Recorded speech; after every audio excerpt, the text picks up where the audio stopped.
Welcome to Ghost Hour Stories and a new episode. We'll start right away. Hope you enjoy. The Troll Table. Hello, we can call me Tuva, and my story takes place at the end of the 80s. I grew up as a child in northern Norway, but omit the name of the village, out of consideration for people close to me. My name and the people's names are made up, but everything else is true. It was a small village near the sea, where everyone knows everyone for better or worse. My sister Johanna and I were close to each other growing up because there were only 15 months between us. Johanna is the oldest. We always play together with an even old girl. We can call her Astrid. We did things girls used to do, played with dolls and a lot of other different games. We were outdoors, much unlike today's children. We explored the forest and the mountains, did stupid things in the village, but not always, of course. We were quite well behaved. Our grandmother lived a little bit away from us, and we visited her often and got freshly baked buns and juice. Sometimes we slept over at her place. Grandma had a so-called troll table, a table with which you could communicate with the other side. We youngsters were never allowed to participate, but it happened that we spied on Grandma and her friends' spiritual seances when we slept over. We hid behind the staircase railing upstairs and watched with great fascination. Curious as we were, the adults asked questions, and the table responded by tilting to different sides for yes or no. Sometimes, to clarify the answers, Grandma then started to rattle off the alphabet, and the table reacted by tapping on the last letter said to form words and simple sentences. They asked questions about the dead and the past and the future and so on. One cold, damp autumn evening, we girls were playing outside. We had been to the village and bought candy and climbed on the playground. Astrid's parents were away travelling, so she would sleep over with us that weekend. Now it was getting too cold, so we thought we'd go home. But on the way, Johanna suggested that we visit Grandma to see if she has freshly baked buns. The little village looks so cozy in the dark when all the houses and city lights are on. And best of all, the Northern Lights season is starting. When we approached Grandma's house, we saw that it looked like she wasn't home. We knocked on the door anyway, but Grandma didn't open. Instead of leaving, we took out Grandma's extra key that she had hidden outside. She had shown us where she hid it in case we ever needed to come in. And sometimes it comes in handy if you need to borrow the toilet because it's closer to Grandma's house. We unlocked the door and opened it a little carefully and shouted, "Mima, hello, are you home?" But we got no answer. The heat felt inviting, so we stepped inside. We took off our outer clothes and went into the bedroom to check if Grandma was sleeping. But no, she wasn't home, so we went into the kitchen to find something good to eat and found cookies. So Johanna warmed up milk so we could drink hot chocolate. Then we sat down at the kitchen table and ate the cookies and drank hot chocolate, laughed and had fun. After a while I suggested we play some board game, so we went into the living room and searched the shelf to choose a fun game. But Johanna saw the troll table and suggested we play with it instead. "No, we can't do that. Grandma has forbidden us to use it," I replied. "Grandma isn't here, you coward," said Johanna, and Astrid started to giggle a little. Astrid usually chose Johanna's side because they were the same age and went to the same class. I didn't like being called a coward, and I wanted to feel older, so I gave in. "Bring out the candles and turn off the lights," said Johanna. So I got the candles and matches and lit them, and Astrid turned off the lights. It got very dark even though we had candles. "But that's the way it should be," says Johanna, and booing like a ghost. So we sat quietly around the table for a while. But what should we ask then? I don't know, I replied. It was you who wanted to play with the table.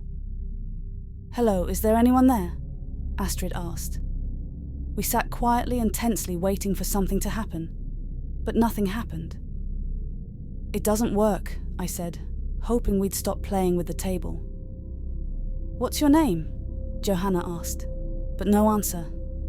Hello, is anyone there? I asked a little quietly. We sat in dead silence and waited. We could hear the clock ticking on the wall and the sound of the wind outside. Suddenly the table shook and started leaning to one side. I screamed out of fear and asked Johanna and Astrid to stop. But they both jumped in surprise and looked almost as scared as I felt and answered, "It's not us. We don't do anything," and showed with their hands. The table leaned back again. I was very scared, but I didn't say anything. Are you a ghost? Astrid asked. The table now leaned in the opposite direction. That must mean no, said Johanna. What kind of thing are you? Johanna asked. The table started to knock, so Johanna understood that it wanted to spell something. Johanna started to say the alphabet and started A, B, C, and when she ends up at K, the table knocks. K, we repeat. The table knocks and Johanna starts over the alphabet, and when she says N, the table knocks. Finally, we end up on the last letter E. Knowledge? Johanna asked. And the table tilted to answer yes. How strange, said Johanna. Are you friendly? I asked, and the table answered yes. It felt like a relief, but I was still scared and tense. Are you dead? Johanna asked. Oh no, I thought to myself. I didn't like that question. Death is scary. But the table answered no. I got scared and stood up and said, I do not want to play anymore. Can't we stop? I'm afraid. Astrid and Johanna started to laugh a little. All of a sudden, the table began to shake violently, and the candles were blown out, and a horrible stench began to fill the room. Astrid and Johanna stood up and stopped laughing at me. They now looked as scared as I was. I looked at Johanna and could see how her face changed. She looked distorted and mean. She still looked like Johanna, but it was as if something evil was emerging from her. She quickly grabbed my arm and opened her mouth, and a horrible and animalistic scream came out of her. I shouted, No, stop, Johanna. Help me, Astrid. Astrid rushed forward and tried to get me out of Johanna's grasp, but it didn't work. She held on rock hard. Then we heard the front door open, and we screamed and got even more scared. Astrid starts to hit on Johanna so she will let go of me, but she doesn't react, just screams like a demon and stares through me wistfully. But then we could hear Grandma calling hello. What is going on? Grandma hears all the commotion when she steps inside the door. Astrid and I called for help. And Grandma came rushing into the living room and could see that we were playing with the troll table and immediately understood what was happening. Damn kids, what are you doing? Screams Grandma angrily.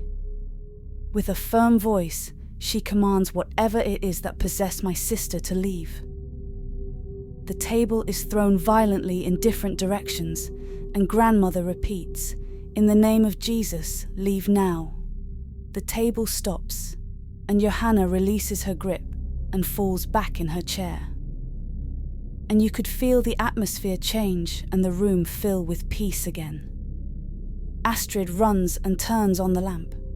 Johanna looks exhausted and asks, What happened? You were playing with fire, Grandma answered, and then apologized for getting so mad at us. But I have told you never to play with the table. We know we're sorry, but we were bored, we replied. Okay, it doesn't help that I'm mad at you guys, but let this be a lesson, that you should always listen and do as the elders ask you. Come, And I'll bake you a pie before I walk you home, Grandma said.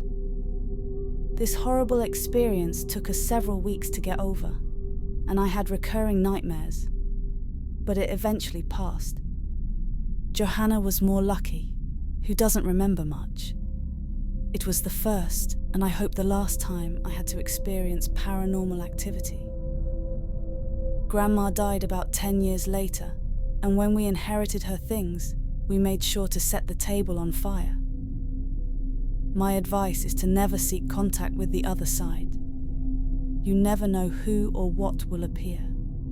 Thanks for listening all the way through. You are awesome. I hope you enjoyed my content. Please like and subscribe. And feel free to leave a comment. Time to hit the snooze button on life and call it a day. Good night.